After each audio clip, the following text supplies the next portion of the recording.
The debate over Bo Bergdahl has brought Guantanamo back in the headlines. President Obama pledged to shut the prison down during the 2008 campaign, but 6 years later, it is still there.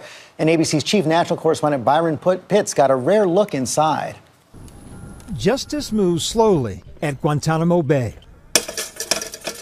Of the 149 who remain inside the wire, some, like alleged 9/11 architect Khalid Sheikh Mohammed, will face trial.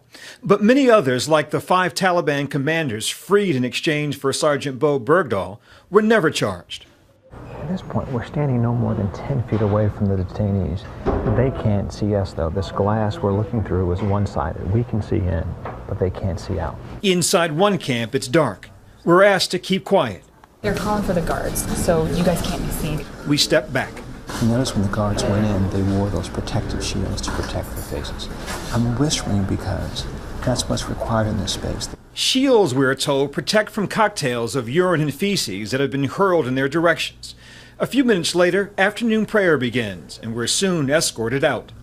700 men have come through Gitmo since the beginning of the War on Terror, when these pictures of shackled and hooded men shocked the world.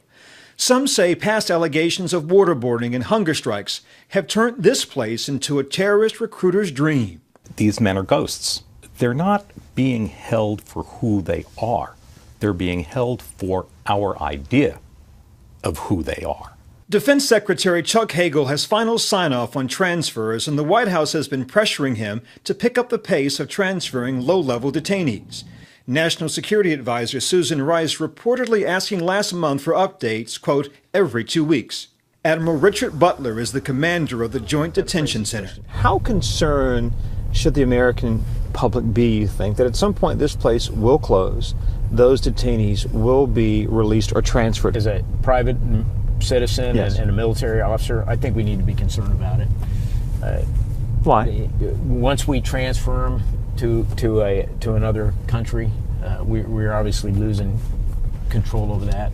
Nearly half the men here have already been cleared to leave by an independent review panel. These men, identified as everything from bodyguards to drivers, wait behind bars for Hagel's transfer order, which depends on whether there's a country that will take them, and if that country meets U.S. security requirements. The Obama envoy tasked with closing down Gitmo says the other, more dangerous detainees may need to be transferred to U.S. prisons. That would require a change in U.S. law. So you believe at some point that some of the detainees at Guantanamo Bay will serve their time on U.S. soil? Yes, I do. I can hear some folks in Congress saying, over my dead body. In addition to other issues with Guantanamo, it is enormously expensive. So as the sun sets on Gitmo, the dilemma: which of these prisoners pose a continuing threat, and where should they go? For This Week, Byron Pitts, ABC News, Guantanamo Bay.